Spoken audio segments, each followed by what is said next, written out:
Passo, então, a palavra para o nosso visitante, Dr. Eduardo Jorge.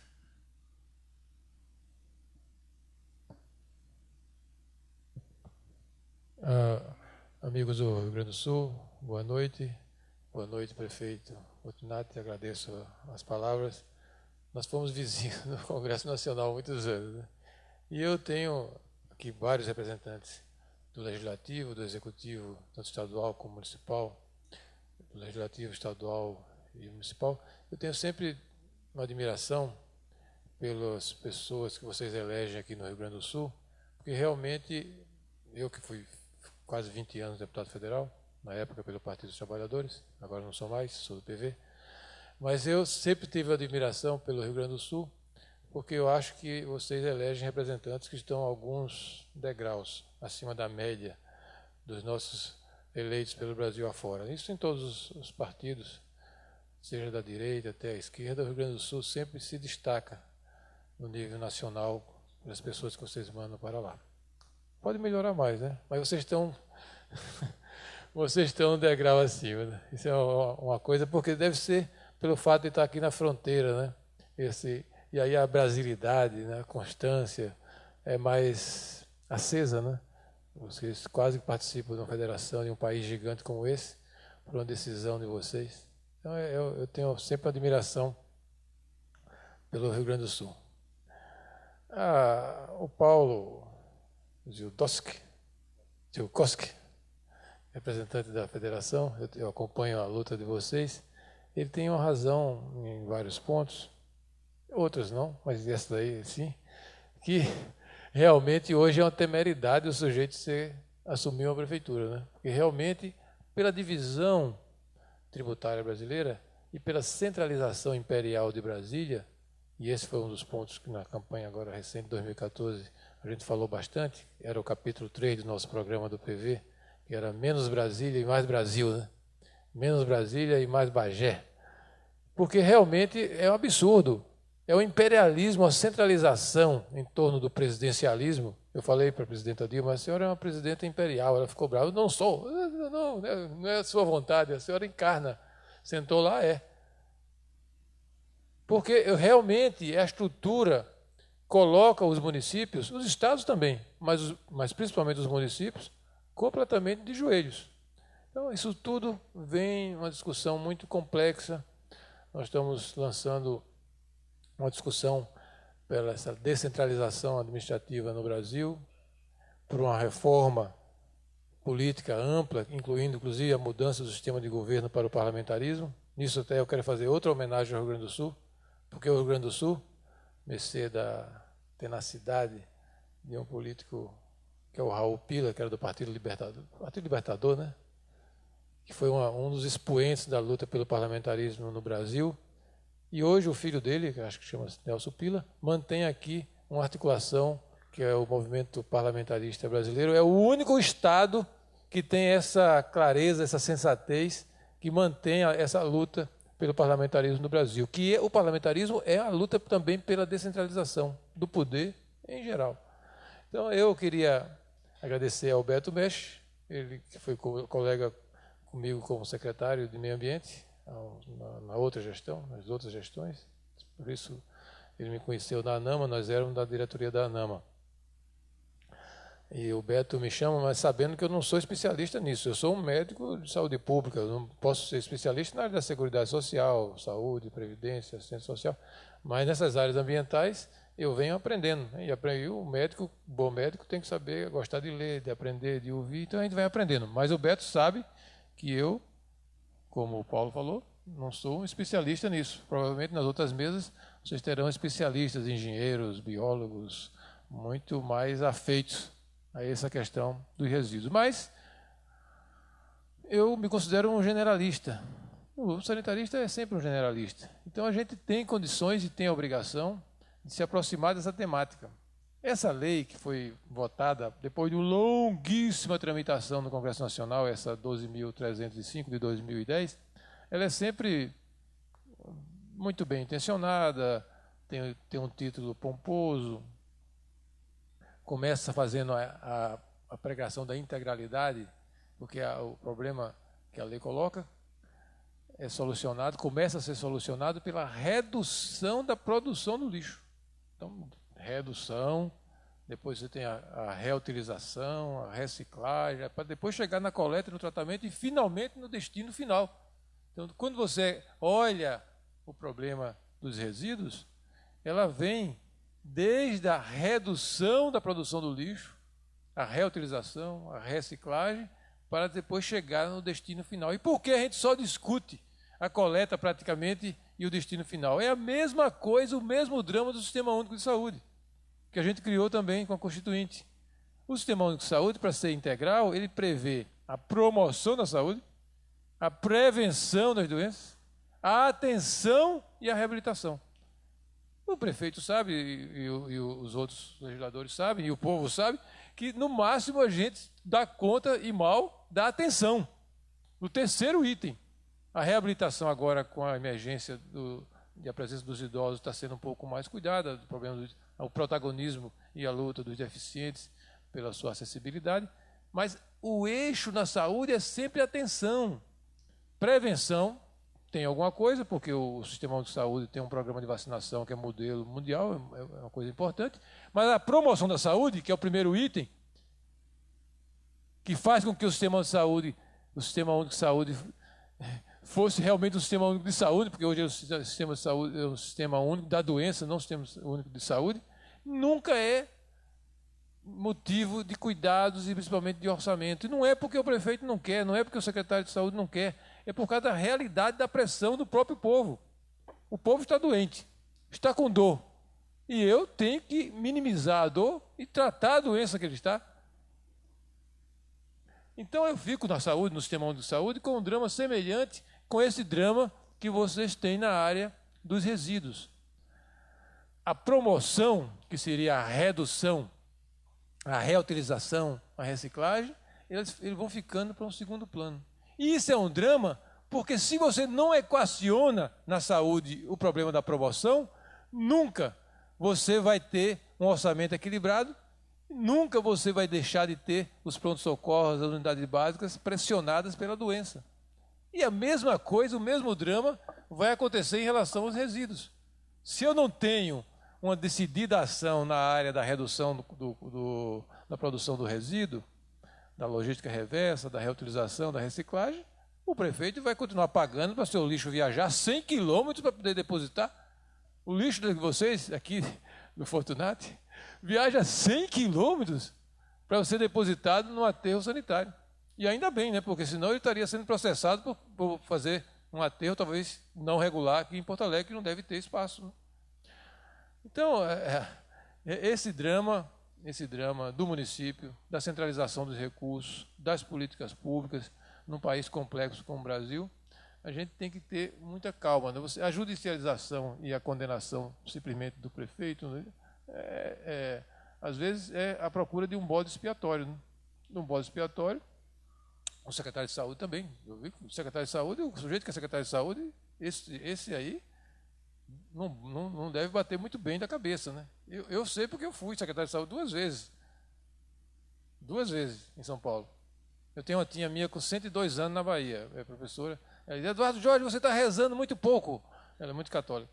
Mas minha tia, eu fui secretário da saúde 2 vezes em São Paulo, né? Então, se Deus for justo, como a senhora diz, pelo menos o purgatório eu já estou garantido. Então, é a situação hoje dos administradores da saúde, dessa área de resíduos e principalmente dos prefeitos em relação a essa distribuição de recursos e a distribuição das tarefas que dão para a gente. Mas nós temos que trabalhar pela qualidade de vida de nossas cidades e do nosso povo. Essa questão do prazo, Paulo, foi dado um prazo de 4 anos. Já venceu, acho que em agosto do ano passado, né? Na época do prazo, nós tínhamos uns 60% dos 5.570 municípios, se não me engano, que a gente tem no Brasil. Desses 5.570, uns 60% tinham aterros chamados controlados e lixões, que são lixões, em síntese. Né? Como é que evoluiu nesses 4 anos? Nada. Eram 60% e continuam 60% praticamente. 3.300 e tanto continuam com os tais aterros controlados e lixões do mesmo jeito que tinham no prazo. Né? Nesse ponto, a lei não conseguiu avançar, e tanto que não conseguiu avançar que, não sei se a senhora representa o CONAMA, né? A Lisiane é do CONAMA e o Ministério do Meio Ambiente. A fiscalização federal do próprio Ministério, ela não se move, porque ela sabe que não tem condição de resolver esse problema dessa forma. A realidade é essa, que da parte do Ministério do Meio Ambiente, acabou o prazo, e o Ministério do Meio Ambiente não fiscalizou e não disse nada em relação a isso. É contra a mudança, mas também o que é que fez para que isso não acontecesse? Nada. Mas se você olhar o outro lado da lei, muito bem intencionada, muito bem votada, muito bem articulada, do ponto de vista de princípios, em relação à iniciativa privada, a coisa mudou muito pouco também. Porque tinha o prazo para os municípios e tinha o prazo para a logística reversa nos vários setores. Quais foram os setores que o Ministério do Meio Ambiente e os nossos empresários, desde a extração até a importação, fabricação, comerciantes, distribuidores, conseguiram chegar os acordos de logística reversa? Quais foram? Os agrotóxicos, que já estava em andamento, o de óleos lubrificantes, que também já estavam andando. Vocês aqui do Rio Grande do Sul foram um dos primeiros lugares que fizeram, lá na cidade de São Paulo a gente fez também, baseado inclusive na experiência de vocês aqui do Rio Grande do Sul. O de pneus, que já tem uma lei que já está andando também, já antes. Fechou o acordo, depois da consulta pública, das lâmpadas, alguns tipos de lâmpadas, mas que a lei fala que é uma implantação progressiva, né? Não é de imediato. E os outros setores continuam discutindo. 4 anos discutindo. Então não é só os municípios que não conseguiram cumprir os prazos da lei. A área empresarial também não cumpriu. Não cumpriu. E o Ministério do Meio Ambiente, que era o encarregado de fazer esse acordo, essa discussão altamente democrática, porque na comunidade europeia, a comunidade europeia é bem mais prática. Ela dá metas para as empresas. O Brasil e os nossos deputados não quiseram seguir esse rumo na comunidade europeia, que eu acho muito mais prática. A comunidade europeia analisa tecnicamente e dá metas de reciclagem, de redução e de reciclagem para os vários segmentos. É uma coisa muito mais fácil, né? É autoritário, porque você baixou uma meta, é tecnocrata. Aqui no Brasil não quero isso. Vai ter discussão. E vão discutindo, e vão discutindo, e vão discutindo, e não chegam ao acordos setoriais também na área empresarial. Portanto, não é só no lado dos municípios que não cumpriu a lei. A área empresarial brasileira e o Ministério do Meio Ambiente também, nos chamados acordos setoriais de logística reversa, pouco se andou nesses 4 anos. O Paulo fala da dificuldade de ter dados sobre isso. Eu também tive uma certa dificuldade. Até liguei para um amigo meu que é da Abrelp, né? E aí ele recomendou, entre no site da Abrelp, porque a gente tem um estudo que todo ano a gente apresenta como é que está. A Abrelp é a Associação das Empresas que trabalham com coleta de lixo e destinação. E nós, todo ano, apresentamos um plano, um balanço, né, de como é que está essa questão da coleta de destinação no Brasil. E até ele me disse, você sabe que dia 17 de maio foi o dia mundial da reciclagem? E eu não sabia. Acho que o único que sabia era o Fortunato, porque ele disse que teve um dia do Gari, né? Você foi a primeira pessoa que eu vi que falou em relação a esse dia mundial da reciclagem, né?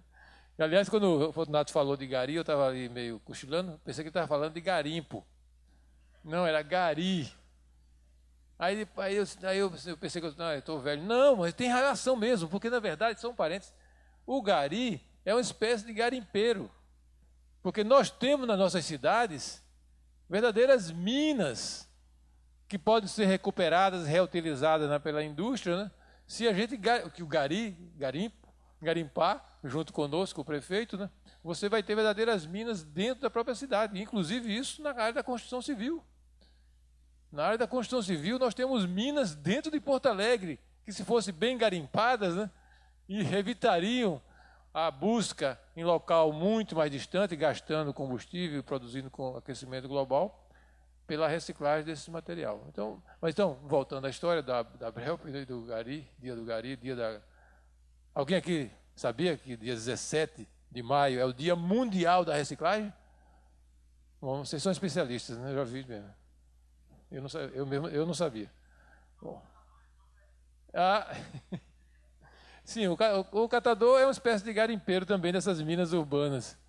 Mas o Gari também é. Todos são trabalhadores que trabalham nessa questão da limpeza. Mas, então, na Brelp, eu li o relatório deles, eles estão atrasados também. O relatório deles mais novo é de 2013. 2014, eu acho que com esse drama da lei, eles não e sendo o ano da eleição, eles não se arriscaram, parece, a publicar o relatório de 2014. Mas o 2013 mostra que nós estamos recolhendo cerca de 200 mil toneladas de lixo por dia no Brasil. Se a gente dividir pela nossa população, que são 200 milhões, isso vai dar uma produção de 1 quilo de lixo por dia de cada um de nós no Brasil. Aqui, na região sul, vocês produzem um pouco menos, porque o dado dele lá, vocês estão em torno de 0,7 a 0,8 quilos por pessoa por dia. 90% disso é coletado. 90% desses 200 mil toneladas de lixo por dia é coletado. Mas, na destinação final, 68% só é colocado em local adequado, 40% em local inadequado. Quando esse percentual vai para o número de municípios, é que cai nos 60%, 3.340, que tem locais inadequados, porque são municípios menores. Os municípios maiores, por causa da sua população, terminam dando esse valor de 60% local adequado, 40% local inadequado. Aqui na região sul, vocês estão num índice melhor. É 70% em local adequado e 30% em local inadequado. E o Rio Grande do Sul, eu fiz as contas aqui, pelo que o Paulo falou, vocês estão em torno, melhor ainda do que a região sul, vocês estão em torno de 80% de adequado e 20% de inadequado, se esse dado que você falou é fato, né? 495 municípios, 95 com aterros e 5 com lixões, dá um percentual de 20% de local inadequado aqui para o estado do Rio Grande do Sul, em relação a uma média de 60 e 40 no Brasil. Vocês estão melhor do que o resto do Brasil em relação a essa questão. É uma área de grande empregabilidade, são mais de 300 mil pessoas trabalhando nessa área. Aqui na região sul são quase 40 mil pessoas trabalhando na área da limpeza. E uma coisa interessante, a estatística da Brelp mostra uma coisa importantíssima. Os resíduos de construção, de reforma, demolições, são pelo menos o mesmo valor. Nós produzimos 200 mil toneladas de lixo por dia, 200 mil toneladas de lixo por ano, né? Não, por dia. E na construção civil e demolição, são 117 mil toneladas de lixo produzidas por dia. Portanto, a mesma quantidade que a gente produz por dia de resíduos urbanos, nós produzimos de resíduos de construção civil. E isso controlado pelo poder público, porque aqui nessa estatística da Brelp não entra aqueles empreendimentos que eles mesmos dão destinação ao seu resíduo de construção civil, mostrando como essa questão da construção civil é uma questão importantíssima para o Brasil e para as cidades.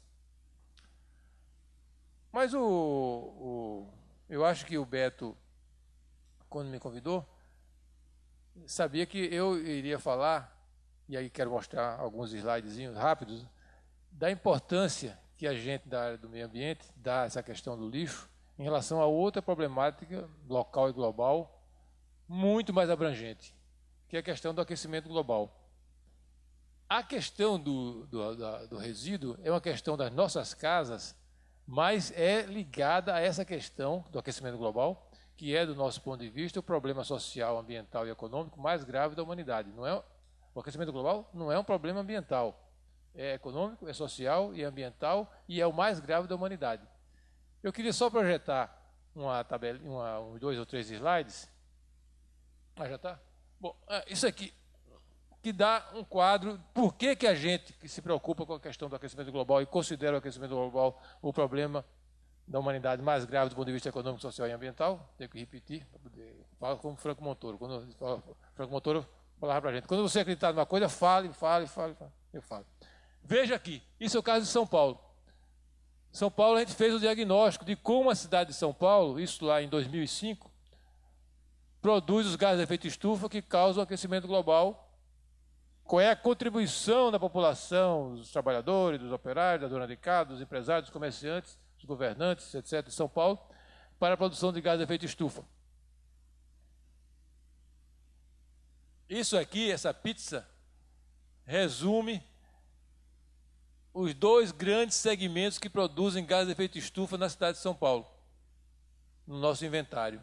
Essa área daqui, laranja, é o uso da energia.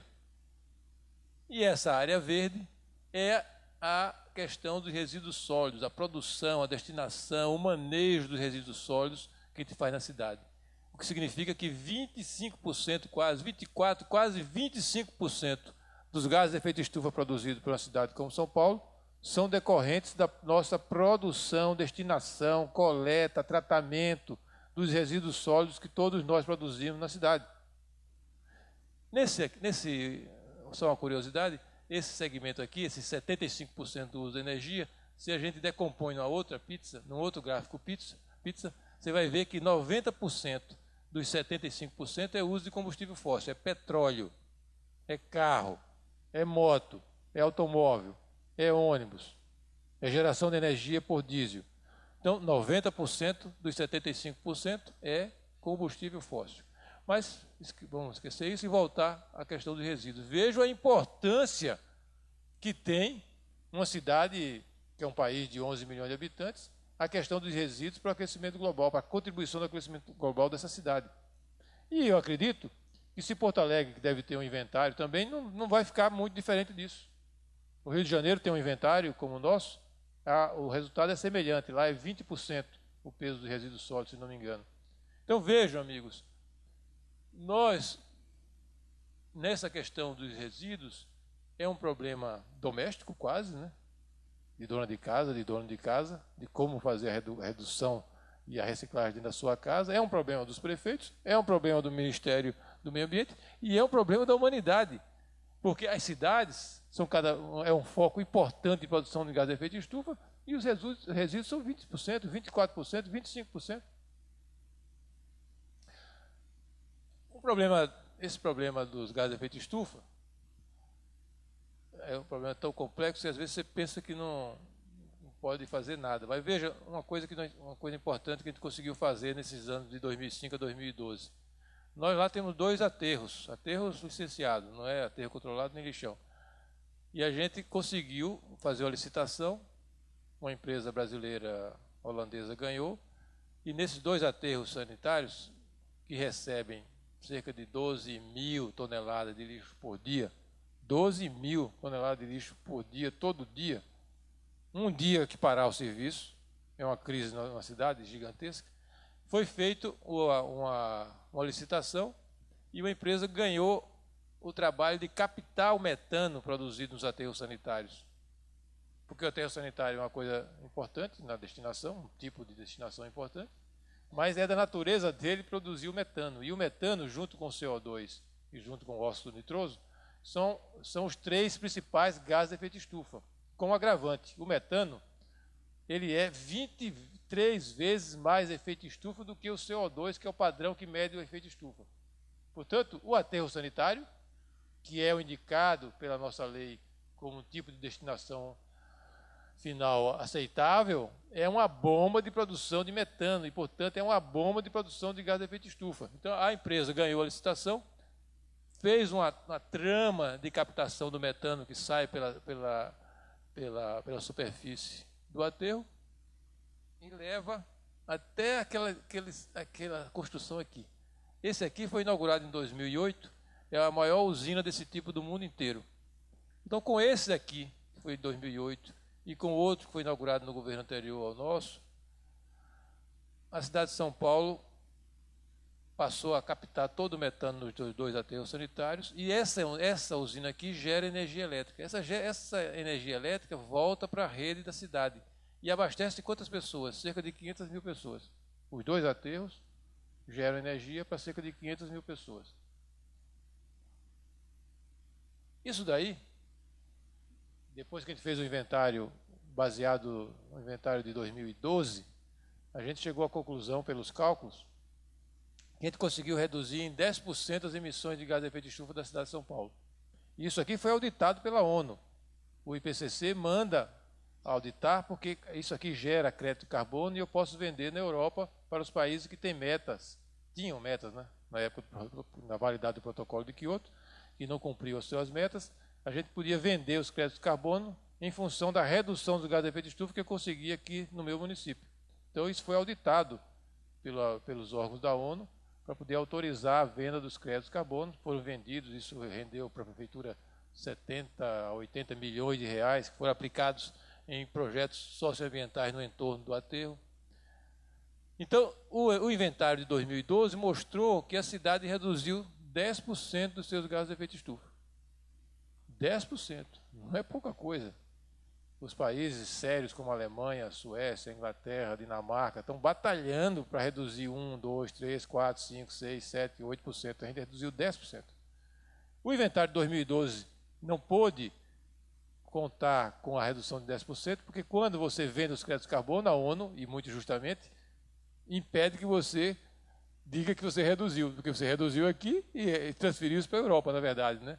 Mas a gente não ia deixar de vender, arrecadar o crédito de carbono e aplicar em projetos socioambientais somente para ficar com o inventário 10% menos. A gente realmente reduziu 10%, mas vendeu. Então, o inventário de 2012 mostrou que São Paulo, em 2012, estava no mesmo patamar de produção de gás de efeito de estufa de 2005, porque a gente perdeu os 10% com a venda de crédito de carbono. Mas veja, isso é possível ser feito. Esse tipo de captação, aí voltando àquele um caso falado pelo Paulo, por essa empresa que está lá em São Paulo, ela disse que isso é viável em aterros sanitários que atendam em torno de 500 mil pessoas. Então, municípios com essa população, ou consórcios com essa população, que tenham aterros para cerca de 500 mil pessoas, é a escala econômica que viabiliza dar economicidade a um evento desse tipo. Então, isso eu estou colocando para vocês, mostrando de que é possível você agir.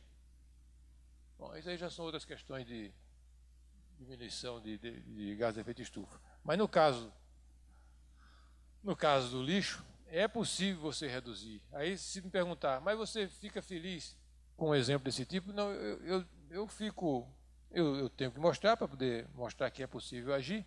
Mas na verdade, pensando novamente naquele aspecto da integralidade da atenção, isso aí, no caso da saúde, seria uma espécie de redução de danos. O que é redução de danos na saúde? Eu já estou doente, então eu minimizo a minha dor. Eu minimizo os prejuízos da doença, é uma redução de danos. Isso é uma linguagem utilizada em dependência de droga, em problemas de câncer, etc. Mas não é a cura, não é a promoção, não é a saúde. Nós estamos atuando no último degrau do problema, né? Nós estamos reduzindo o sofrimento. Por quê? O que a cidade deveria ter feito e não fez? A redução da produção de lixo, o aumento da reciclagem, da reutilização. E a gente não teve fôlego, porque mal a cidade teve o projeto e um bom programa de coleta, de você coletar aqueles 12 mil toneladas de lixo por dia. Mas, na verdade, isso já é uma intervenção na ponta final do processo. Eu não agi na redução, na reciclagem, na reutilização, como deveria ter agido na cidade de São Paulo e assim no Brasil inteiro. Assim, amigos, eu volto e quero concluir insistindo nisso, né? A questão do aquecimento global é o problema maior da humanidade. Como é que uma pessoa de orientação socialista, como eu digo isso, ainda quando existe tanto problema de pobreza, de desigualdade, porque os mais pobres é que vão pagar mais e mais rápido pelo aquecimento global. Aqui no Brasil, por exemplo, quem vai pagar mais e mais rápido o preço do aquecimento global é o Nordeste, novamente. Parece que é uma sina nossa, né? Então, essa questão é realmente o problema mais grave do ponto de vista econômico, social e ambiental. E a gente tem que ver essa dimensão também. tem a dimensão local e tem a dimensão global da questão dos resíduos. E aí eu encerro colocando do ponto de vista do cidadão. Eu sei que estamos num momento dificílimo do Brasil, né? Em relação aos orçamentos, a coisa vai ser difícil, vai levar uns 2 ou 3 anos para esse método neoliberal de controle dos problemas criados no governo anterior. O que é, né? Neoliberal total, né? O pessoal do PT não gosta de usar essa palavra neoliberal, a gente usava muito. E esse método é um método que dá certo, mas tem sofrimento. E tem quem pague. E leva 2 ou 3 anos. Essa é a realidade que ele vai viver nesses 2 ou 3 anos. Isso quer dizer, então, que a gente está condenado a ficar imóvel nessa questão? Eu digo que não, Paulo, porque na questão do resíduo, né, o papel do cidadão, o papel da dona de casa, o papel do operário, o papel do comerciante, o papel do empresário, é muito grande. É muito grande. Então, como é que eu, então, governo, prefeito, governador, parlamentares, eu tenho que motivar, eu tenho que dialogar, eu tenho que divulgar como é que deve ser feito uma boa reciclagem dentro das casas. Como é que eu posso reduzir a produção de lixo desde a repartição pública até nas fábricas e no comércio. Esse trabalho de mobilização é uma coisa que pode ser feito. É uma coisa que pode ser feito, que deve ser feito, que dá resultados, mesmo porque, numa democracia como é o nosso caso, no Brasil, quem discute na nossa casa, como é que é feita a parte da reciclagem na nossa casa, somos nós mesmos. O Zé Fortunato não vai mandar dentro da minha casa, como é que eu vou organizar a reciclagem dentro da minha casa? Só faltava essa. Além da minha mulher, o Fortunato mandar em mim dentro da minha casa. Então, essa parte, né, é uma parte que, independente de crise, né, independente de contingenciamento, de Levi, de Dilma, etc., né, a gente pode andar muito, né? Muita coisa pode ser feita, né? E isso é feito por um trabalho de conscientização e de mobilização. A reciclagem, a redução, ela começa dentro da nossa casa, dentro da nossa repartição pública, dentro do nosso comércio, dentro da nossa empresa. É aqui que começa a reciclagem. Muito, se não é muito bem feita, né, o reaproveitamento pelos catadores e depois pelas empresas, né, é muito prejudicado, né, é muito prejudicado. Então isso é uma coisa que a gente, independente dessas dificuldades todas, pode e deve andar muito. E as autoridades podem dar um exemplo muito grande de como isso vai funcionar. Eu lembro, Fortunato, para terminar, que está para me cortar ali, que o cartão amarelo para mim, nas primeiras reuniões em 2005 lá no governo de São Paulo, da cidade de São Paulo, o José Serra convidou o ex-prefeito e ex-governador do Paraná, Jaime Lerner, né, para dar uma palestra. Ele é sempre muito imaginoso, ele inventa coisas, ele é um mágico, né? Mas uma coisa eu achei muito importante, né? Ele disse a paixão que ele tem pela reciclagem, né? Então ele era prefeito e ele tinha, parece que uma vez por mês, ele saía junto com o rapaz e as moças da reciclagem, né? Vestido tudo como eles, como da reciclagem, seguindo o caminhão. Aí os meninos iam gritando: olha o prefeito lixeiro, olha o prefeito lixeiro.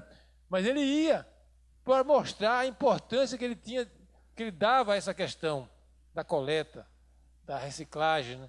Então, se o Fortunato arrumar uma roupa de lixeiro que dê o tamanho dele, né? Isso agita a cidade inteira, né? Todo mundo vai achar, mas por que isso? Porque é uma coisa importantíssima. Por quê? Então, o que o Jaime Lerner quer dizer é que isso é comunicação, né? Isso é a mesma coisa de combater a dengue. 80% de combate à dengue é comunicação, 20% é técnico e atendimento, mas 80% é comunicação para mobilização, para mudança de hábito, mudança de cultura, né? O caso do lixo, né? O caso dos resíduos, né? Tem muita semelhança com esse problema da saúde e da dengue. Depende muito, né, da mobilização que vem dentro de cada um de nós. Obrigado.